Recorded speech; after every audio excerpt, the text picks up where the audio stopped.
야곱과 이삭의 삶을 여러분에게 소개해드리고 또 나아가서 사울 왕과 다윗의 관계를 통해서 자기를 위해서 살 때 얼마나 불행해지고 다른 사람을 먼저 배려할 때 얼마나 부유해질 수 있는가 하는 것을 이 두 사례를 들어서 여러분에게 말씀을 드리길 원합니다. 첫 번째는 야곱이라고 하는 사람이죠. 야곱이라고 하는 사람은 머리부터 발끝까지 철저하게 자기주의로, 이기주의로 가득 찬 사람이 야곱입니다. 그 이름과 같이 그는 정말 모사꾼입니다. 여러분, 그는 뱃속부터 뱃속부터 싸우기 시작을 합니다. 그리고 형 에서의 장자 상속권을 빼앗아 오기 위해서 아주 야비하게 형이 가장 배고파할 시간, 가장 힘들어할 시간에 일부러 냄새를 풍기는 팥죽을 마당 한복판에 쏘게 함으로써 동네 입구서부터 배를 진동하게 하고, 그리고 그 배고픔을 이용해서 장자의 명분을 빼앗아 왔습니다.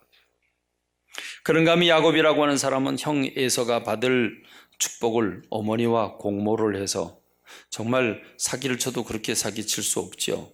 아버지를 속입니다. 눈이 어두운 아버지를 속이는데 아무리 눈이 어두워도 귀는 밝지 않습니까? 야, 네 음성이 야곱 같은데? 그럴 때 야곱은 아주 능청을 떱니다. 아니라고, 전 에서라고. 못 믿었으면 가까이 와보라고. 그랬더니 미리 방비를 하고 이미 형의 옷까지 다 입어놓고 형의 채취를 자기 몸에 다 뿌린 가운데 아버지에게 다가가니까 아버지가 감쪽까지 쏙죠. 야, 그런데 너 어떻게 이렇게 빨리 짐승을 잡아왔냐? 예, 하나님이 축복받게 하시려고 순적하게 나를 짐승 잡게 했다고. 짐승을 잡긴 뭘 잡아요? 양 잡아온 건데. 그렇죠? 그렇습니다. 거짓말을 해도 이렇게 할 수가 없습니다. 형 에서가 받을 축복을 가로채기 위해서 엄마와 공모를 해서 매끈한 거짓말로 양심이 흔들리지도 않는지 그렇게 야곱은 축복을 가로챕니다. 삼촌 집에 갔을 때에는 재산을 늘리려고 어떻게 꾀를 씁니까? 할 수 있는 꾀를 다 씁니다. 그래서 그 집안 식구들이, 삼촌 집안 식구들이 넌덜머리를 낼 정도로 그렇게 꾀를 쓰는 사람입니다. 여러분, 그렇게 해서 그는 장자 상속권을 얻었습니다. 대단한 일이지요. 그렇습니다. 그것만 보면 결과적으로 행복합니다. 그런데 여러분, 야곱이라고 하는 사람이 정말 행복했을까요? 야곱이라고 하는 사람이 정말 기쁨으로 나날이 충만했을까요? 그는 형 에서와 원수지간이 되고 아버지를 속이고, 그리고 그 아버지와 더불어 같이 살지도 못하고 형 에서의 손에 때려 죽임을 받을까 봐 그는 어머니의 권고에 따라서 삼촌 집으로 도망을 갑니다. 같이 살지도 못하고 도망을 가 삼촌 집에 가서 20년 동안에 나그네 세월을 사는데, 여러분 거기서는 어떻게 삽니까? 거기서도 역시 여러분 삼촌 라반과의 관계 속에서 그는 정말 힘들고 어려운 삶을 삽니다. 그는 먼저 7년 동안 열심히 일을 해놓고 자기가 첫눈에 반한 라헬이라고 하는 삼촌 둘째 딸을 결혼하기 위해서 기다렸다가 마침내 결혼식을 올리는데, 하룻밤 자고 났는데, 첫날 밤을 자고 났는데 깨어보니까 자기가 사랑하는 라헬이 아니라 레아가, 그 언니가 누워 있습니다. 기가 막힐 노릇이죠. 감쪽같이 삼촌에게 속았습니다. 그렇습니다. 야곱이 그렇게 꾀를 쓰면서 자기의 재산을 늘리려고 온갖 꾀를 쓸 때 삼촌은 그걸 그냥 봐주지 않죠. 10번이나 품삯을 번복합니다. 그리고 삼촌의 아들들과 극한 대립을 벌여서 결국 거기서도 온전히 잊지 못하고 20년 동안 같이 살았음에도 불구하고 인사 하나 하지 아니하고 야반도주를 할 수밖에 없는 그런 야곱이 됩니다. 그리고 돌아오지만 또 걱정입니다. 형 에서를 어떻게 만날까? 형 에서가 400명을 거느리고 오는데 가슴 두근거리고 불안에 견딜 수가 없지요. 야복강 강변에 엎드려 살려달라고 기도합니다. 여러분, 결정적인 것은 야곱의 아들 10명이 요셉이라고 하는 자기가 아끼고 사랑하는 라헬의 아들 그 요셉을 미디안 장사꾼에게 팔아넘기고, 그리고 그 옷을, 채색 옷을 벗겨서 짐승의 피를 묻혀서 우리가 오는 길에 보니까 이게 옷이 이렇게 떨어져 있는데 요셉의 옷 아닌가 그러면서 감쪽같이 아버지를 속입니다. 자기는 한 사람 아버지를 속였지만 10명의 아들이 자기를 감쪽같이 속이는 이런 일을 당합니다. 여러분, 그가 마침내 요셉을 만나서 극한 이산가족 상봉을 하고 감격의 눈물을 흘리면서 그 바로 왕을 만나서 그는 이렇게 얘기를 합니다. 내가 내 평생 130년을 살았는데 지난날 돌이켜보니까 험악한 세월을 살았습니다. 야곱이라고 하는 사람은 지난 삶을 돌이켜보면서 제가 그렇게 부자는 아니라도 그래도 평안하고 내가 행복한 삶을 살았습니다. 이런 고백을 한마디 하지 못하고 그는 내가 험악한 세월을 살았다고 이렇게 고백하는 그 야곱을 바라보면서 철저히 머리부터 발끝까지 자기 유익을 위해서 자기 입장과 자기 유익만을 위해 살아왔던 권모술수를 쓰고 온갖 수단과 방법을 가리지 않고 자기 목적을 성취했던 야곱, 모든 걸 얻었지만 그는 갈등과 또 부조화와 그리고 불행과 함께 그것을 얻었다는 사실을 우리가 기억해야 합니다. 그러나 여러분, 그 아버지 이삭은 그렇지 않았습니다. 야곱이 좀 아버지 이삭을 반만 닮아서도 안 그랬을 텐데 그건 닮지 않았습니다. 아버지 이삭은 어떻게 했습니까? 바보 같은 삶을 살았습니다. 중동이라고 하는 곳에서 물을 얻기는 너무 힘든데 우물을 팝니다. 그럼 물이 나옵니다. 너무 기뻐서 환호성을 저지르죠. 그런데 그랄 사람들이 와가지고 여기 우리 땅인데 왜 파냐? 우리 거다. 내놔라. 그럼 여러분, 기껏 팠는데 우리 거라 그러면 전쟁할 수밖에 없죠. 그러나 아무 소리 안 하고 내주고 더 뒤로 물러갑니다. 그래서 또 팝니다. 또 물이 나옵니다. 거기도 쫓아옵니다. 아무 소리 안 하고 또 줍니다. 그리고 또 더 뒤로 물러갑니다. 문제 삼지 않을 만큼 저 뒤로 물러갑니다. 그리고 이제 더 이상 다툼이 더 이상 시비를 걸지 않습니다. 창세기 26장 22절에서 보면 이삭이 이런 얘기를 하죠. 이삭이 거기서 옮겨 다른 우물을 팠더니 그들이 다투지 아니하였으므로 그 이름을 르호봇이라 하여 이르되 이제는 여호와께서 우리를 위하여 넓게 하셨으니 이 땅에서 우리가 번성하리로다. 바보지요, 바보. 그렇습니다. 오늘과 같이 이렇게 척박한 세상에서 이렇게 이삭처럼 살았다가는 다 망하게 생겼죠. 다 뺏기게 생기고. 그렇지 않습니까?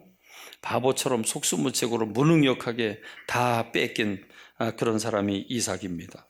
그러나 여러분, 정말 이삭이 불행한 삶을 살았을까요? 그는 지혜로운 사람이었고 그는 온유한 사람이었습니다. 그리고 온유한 사람은 땅을 기업으로 얻는다고 했습니다. 나중에 그 빼앗았던 그랄 사람들 아비멜렉 남방 왕이 그리고 그의 군대 장관을 데리고 와서 평화를 요청하며 그들이 뺏었던 우물을 다 돌려주고 그리고 이렇게 얘기를 합니다. 우리와 화친 맺자. 그러자 이삭이 얘기를 하죠. 우리가 미워해서 우리 가라고 그럴 때는 언제고 우리 거 뺏을 때는 언제고 이제 와서 화친 맺자고 그러냐? 그랬더니 그 남방 왕은 이렇게 얘기를 합니다. 창세기 26장 28절에서 여호와께서 너와 함께 계심을 우리가 분명히 보았기 때문이다. 그러니까 우리가 화친 맺자. 이제 너는 여호와께 복을 받은 사람 아니냐 이렇게 얘기를 합니다. 그렇습니다. 이삭은 모든 걸 되돌려 받았고 이삭은 평화롭게 살 수 있었습니다. 그렇습니다. 야곱은 모든 걸 얻었지만 그는 평화롭게 살지 못했습니다. 그는 갈등의 연속이었습니다. 그는 도망가는 자의 연속이었습니다. 그러나 이삭은 오히려 모든 걸 뺏기는 것 같았고 양보하는 것 같았지만 손해보는 것 같았지만 모든 걸 다 얻은 사람이 된 것입니다. 오늘 저와 여러분들이 야곱과 같이 살지 말고 이삭처럼 살았으면 좋겠습니다. 이삭처럼 사는 저와 여러분 되길 주님의 이름으로 축원합니다. 할렐루야. 오늘 시대 사람들이 바보라고 그럴지 모르겠습니다. 이 시대를 어떻게 살아가냐고 할지 모르겠습니다. 그러나 결국은 야곱처럼 살아서 결코 행복이라고 말할 수 없을 것입니다. 오늘 우리가 이삭처럼 살았으면 좋겠습니다. 그런가 하면 사울 왕과 다윗과의 관계를 통해서도 철저히 자기를 위해서 사는 것과 다른 사람을 먼저 생각하는 것이 어떤 결과를 가져오는가를 또다시 우리가 교훈을 얻을 수 있습니다. 여러분, 사울 왕은 원래 왕이 될 군번이 아닙니다. 왕이 될 사람은 유다의 지파에서 나온 사람이어야 되는데 그건 막내 베냐민 지파입니다. 근데 이스라엘 백성들이 왕을 세워달라고 하자 하나님께서 사울이라고 하는 사람을 지명해서 왕으로 세웁니다. 그러면 자기 분수를 알고 겸손하게 다윗이라고 하는 사람을 믿어주고 다윗이라고 하는 사람을 아껴주었다라면 역사가 달라졌을 것이다. 분명히 이스라엘 역사가 달라졌을 것입니다. 그러나 사울 왕은 그렇지 않았습니다. 그 다윗이라고 하는 사람을 죽이는데 온 일생을 다 던졌습니다. 그리고 그것으로 망하게 됩니다. 여러분, 무엇 때문에 사울이라고 하는 사람의 꼭지가 돌아가지요? 사울이라고 하는 사람이 무엇 때문에 다윗 한 사람을 죽이겠다고 그렇게 열과성을 다낸 겁니까? 딱 말 한마디 때문입니다. 여러분, 그 말 한마디는 전쟁을 치르고 지금 돌아오는데 사울 왕과 다윗과 같이 돌아오고 있습니다. 사무엘상 18장 6절에 보니까 노래하며 춤추며 소고와 경세를 가지고 왕 사울을 환영하는데 그랬습니다. 왕 사울을 환영하는데 여인들이 떠들며 노래하면서 그 노래 가사가 이렇습니다. 사울이 죽인 자는 천천히요 다윗은 만만히로다 그랬습니다. 여러분, 지금 누구를 환영하고 있습니까? 사울 왕을 환영하고 있습니다. 근데 실제는 지금 누구를 노래하고 있습니까? 다윗을 노래하고 있습니다. 여러분이 이 노래를 들었다면, 여러분이 이 말을 들었다면 여러분 어떤 반응을 보였을까요? 모든 여자들을 다 죽일 수도 없고 여러분 얼마나 화가 날까요? 그러니까 사울은 꼭지가 돌아갑니다. 사무엘상 18장 8절로 9절에 보면 사울이 그 말에 불쾌하여 심히 노하여 이르되 다윗에게는 만만을 돌리고 나에게는 천천을 돌린다. 그러니 저 다윗이 얻을 게 이 나라 말고 무엇이 있겠느냐? 그날 후로 사울이 다윗을 주목했다 그랬습니다. 자기 딸을 주어서 결혼을 시키기도 하고 그렇게 했음에도 불구하고 그를 죽이려고 또 계획을 세우고, 여러분, 이렇게 시기와 질투의 마음이 그의 마음을 사로잡을 때 자기의 왕권 하나만 바라보고 자기만 살겠다고 정적을 제거하겠다고 할 때 어떤 결과가 옵니까? 먼저 그의 영혼을 마귀가 가로챕니다. 사무엘상 18장 10절 그 다음 구절에 보면 그 이튿날 하나님께서 부리시는 악령이 사울에게 힘있게 내렸다 그랬습니다. 아주 자신있게 여유만만하게 마귀가 지금 이 사울 왕에게 들어가는 거죠. 왜 그렇죠? 자리를 깔아주었기 때문에 그렇습니다. 시기와 질투라고 하는 자리를 깔아주니까 마귀가 여긴 내 집이다 그러고 들어가지 않습니까? 그리고 다윗을 죽이려고 창을 던지고 혈안을 쏟습니다. 그래서 다윗이 도망을 가죠. 정예부대 3,000명을 이끌고 어디에 다윗이 나타났다 그러면 쫓아가서 이잡듯이 뒤지고 그렇게 쫓아다닌 게 바로 사울 왕입니다. 그러다가 어느 날 원수가 볼 기회가 생기죠. 엔게디라고 하는 광야에 다윗이 숨었습니다. 거기서 봤습니다. 즉각적으로 3,000명을 이끌고 갑니다. 가가지고 하루 종일 뒤졌는데 못 찾았습니다. 그래서 저녁 때가 되니까 굴 속에 들어가서 잠을 청합니다. 그러니 적군도 없고 자기는 쫓아가는 입장이고 그리고 굴 속에 들어왔으니 뭐 걱정할 게 뭐가 있겠습니까? 그 군대 장관이나 다른 사람들이 뭘 경계하겠습니까? 굴 속까지 들어갔다. 그러니까 보초병은 바깥에 있을 것이고 그러니까 마음 놓고 쿨쿨 잡니다. 그런데 그 깊은 굴 속에는 다윗의 일행들이 있었습니다. 다윗의 일행은 이렇게 얘기를 합니다. 사무엘상 24장 4절에 보니까 보소서 하나님께서 당신에게 분명히 말씀하시지 않으셨습니까? 내가 원수를 네 손에 넘기리니 네 생각에 좋은 대로 그에게 행하라. 그럼 이미 하나님이 다윗에게 내가 원수를 네 손에 맡기겠다. 그러니까 네 마음대로 해라. 그러면 여러분 그러면서 뭐라고 얘기합니까? 오늘이 바로 그날입니다. 오늘이 바로 그날입니다. 저 깊은 잠을 자고 있는 저 사울왕을 죽일 수 있는 절호의 찬스입니다. 여러분 지금 다윗이 그 사울 왕을 죽여도 죄가 될까요? 안 될까요? 안 되겠죠. 왜요? 하나님이 허락하셨잖아요. 네 생각에 좋은 대로 그에게 행하라 그랬습니다. 그럼 그래도 됩니다. 그런데 다윗은 생각이 달랐습니다. 다윗이 일어나서 사울의 겉옷자락을 가만히 베니라 그랬습니다. 여러분 그때 지금부터 약 한 3,000년 전에 여러분 가위가 있었을까요? 오늘처럼 잘 드는 가위가 있었을까요? 100년 전에도 이게 마땅치 않은데 이게 3000년 전에 그런 가위가 있을리 만무하죠. 그럼 여러분 전쟁할 때 사람 죽이는 칼로 여러분 옷자락 베는 게 한번 생각해 보십시다. 지금 굴굴 자고 있는 사울 왕을 죽이는 게 쉬워요? 옷자락 베는 게 쉬워요? 죽이는 게 훨씬 쉽겠죠. 훨씬 쉬울 겁니다. 그런데 깨우지 않으려고 살살살살 옷자락을 베는 다윗의 모습을 한번 생각해 보시죠. 여러분 그렇게 조심스레 옷자락을 베가지고 나옵니다. 그런데 그렇게 베가지고 나온 후에 찔림을 받아요. 사무엘상 24장 5절에 그리한 후에 사울의 옷자락을 뱀으로 말미암아 다윗이 마음에 찔렸다 그랬습니다. 마음에 찔렸다. 마음에 찔렸어요. 자기 원수예요. 자기 죽이려고 쫓아다니는 사람이에요. 자기는 몇백 명 되지 않아요. 3,000명 정예 군사를 거느리고 왔어요. 근데 원수가 불기회가 왔는데 옷자락만 베어놓고 마음에 찔렸어요. 왜 찔렸을까요? 그게 다윗의 인격입니다. 그게 다윗의 사람 됨됨입니다. 그게 다윗의 영적인 질서를 아는 다윗의 영적 수준이었습니다. 내가 손을 들어 여호와의 기름 부음 받은 내 주를 치는 것은 여호와께서 금하시는 것이다. 하나님이 이미 원수를 예 손에 붙이겠다고 말씀해 주셨습니다. 그럼에도 불구하고 내 손으로 하는 게 아니다. 하나님은 허락하셨지만 나 사용하지 않겠다. 내 손으로 하는 게 아니다. 그는 영적 질서를 알았습니다. 하나님의 질서를 알았습니다. 그래서 그의 손으로 그는 터치하기 싫어했습니다. 그리고 아침에 굴에서 빠져나와서 먼 발치에서 사울왕을 부릅니다. 근데 사울왕을 부르는 다윗이 이렇게 부릅니다. 내 주 왕이여 그럽니다. 여러분 지금 다윗을 죽이려고 3천 군사를 거느리고 지금 와서 자기를 찾고 있는데 내 주 왕이여 이렇게 말합니다. 다윗은 아직도 그 마음이 변하지 않았다는 거죠. 그 질서를 인정하고 있다는 거죠. 그리고 이렇게 부릅니다. 내 아버지여 그럽니다. 내 아버지여. 여러분 그러면서 내가 왕에게 무슨 잘못을 저질렀길래 나를 죽이기 위해서 이렇게 찾아다니십니까? 어째서 죽은 개 벼룩을 쫓고 계십니까? 자기 자신을 죽은 개로 자기 자신을 벼룩으로 낮추고 있는 다윗의 모습을 우리가 볼 수 있죠.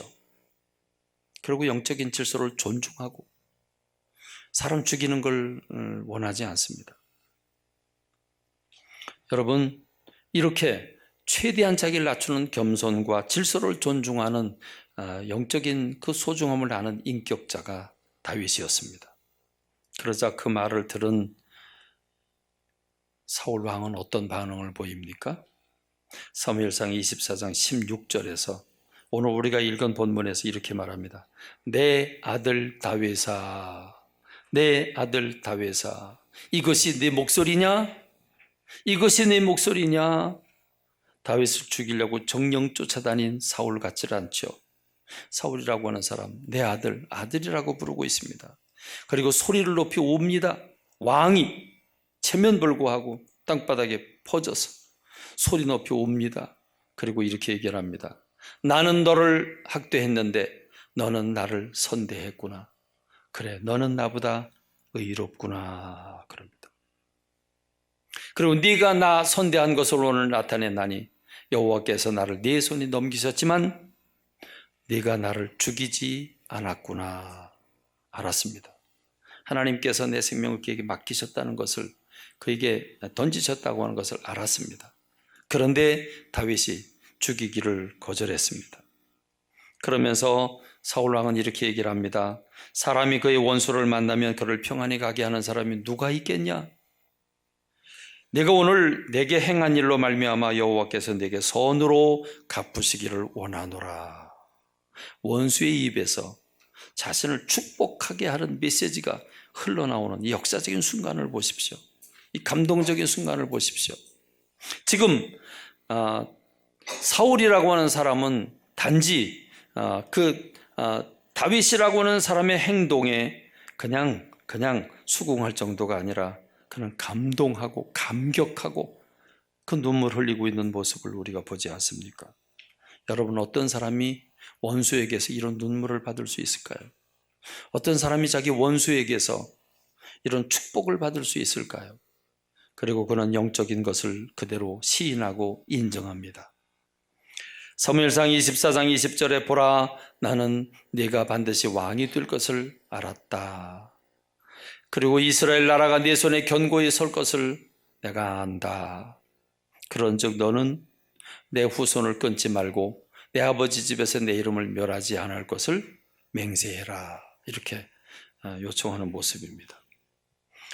이 사건이 지난 뒤에 블레셋 전투가 일어나고 블레셋 전투에서 사울 왕과 그 아들 요나단은 전사를 하게 됩니다. 그래서 자연스럽게 다윗에게로 왕위가 넘겨지게 됩니다. 다윗은 자기 스스로 사울 왕을 죽이고 자기가 혁명을 일으켜서 이스라엘의 왕이 될 수 있었습니다. 그러나 여러분, 그 방법이 아름다울까요? 하나님께서 치리하게 하시고 모든 사람이 추대하는 가운데 왕이 되는 게 더 아름다울까요? 그렇습니다. 다윗은 덕이 있는 사람이었습니다. 다윗은 겸손하게 자기를 부인하는 사람이었습니다. 그리고 사울 왕을 먼저 생각하고 사울 왕의 자식들을 먼저 생각하는 사람이었습니다. 사울 왕이 죽었다고 죽은 소식을 가지고 온 병사에게 오히려 목배임을 허락하는, 그 슬픈 소식을 가져왔다고, 너는 너 기쁘다고 그 소식을 가져왔냐? 사울의 머리를 가져왔냐고. 여러분, 그러면서 여러분 그 전령을 목베는 모습을 우리가 보지 않습니까? 저는 생각해 봅니다. 요즘 우리가 경청과 공감이라고 하는 프로그램을 진행하면서 그렇구나, 이미 이 강의를 듣는 분들은 그렇구나, 내가 이 부분이 약했구나 하는 것을 시인하면서 큰 감동들을 받고 있습니다. 여러분, 경청이나 공감은 다른 사람의 말을 듣는 것이고, 그리고 공감, 같이 느끼는 것인데, 여러분, 그 전에 내가 이웃을 먼저 사랑하고 다른 사람을 먼저 인정하고 다른 사람을 먼저 높여주고 대접하고 인정하면서 그를 사랑한다면 경청과 공감은 자연스러운 일 아닐까요? 그러나 우리가 경청과 공감이 안 되면서 자기 주장을 하고 자기 입장에서만 생각하고 그리고 서로 다투고 서로 분열이 일어난 이유는 무엇입니까? 우리가 하나님의 말씀을 이해를 못해도 너무 이해를 못합니다. 우리는 이웃과 나그네와 타인을 사랑하는 일에 너무나 미숙합니다. 이웃은 관두고 내가 내 아내를 얼마나 배려하고 얼마나 사랑하고 얼마나 먼저 대접하고 인정해 줄까? 언제나 우리는 내 배우자가 나를 사랑해주고 나를 인정해주고 나를 높여주고 그러기를 먼저 원하지 않습니까? 그게 이루어지지 않으면 삐지고 그리고 다투고 난리 나지 않습니까? 이게 오늘 우리의 모습입니다. 그렇습니다. 저는 상상해 봅니다. 만일 내가 먼저 배려하고 내가 먼저 대접하고 내가 먼저 사랑한다면 내 아내가, 내 남편이 어떤 반응을 보일까? 내 자녀가, 내 부모가 어떤 반응을 보일까? 내 직장 동료, 내 아래 사람, 나에게 못해주는 사람, 원수는 아닐지라도 원수처럼 행하는 그 사람, 그 직장 동료, 그를 내가 다윗처럼 행동했다면 그런 나를 어떻게 대우할까? 여러분 생각해 보면 답이 보입니다. 우리는 언제나 소중한 행복의 비밀을 옆에 두고 있습니다. 근데 그 행복의 비밀을 우리는 늘 놓치고 있습니다. 오늘 잡기를 원합니다. 오늘 여러분 곁에 항상 행복이 대기하고 있는데 우리가 나를 붙잡음으로써 그 행복을 걷어차는 오늘 우리가 이제는 이웃을 먼저 생각하고 교우를 먼저 생각하고 내 주변에 가까운 사람들을 먼저 생각하고 그를 품음으로써 우리가 그를 통해서 내가 행복해지는 역사가 있기를 주님의 이름으로 축원합니다.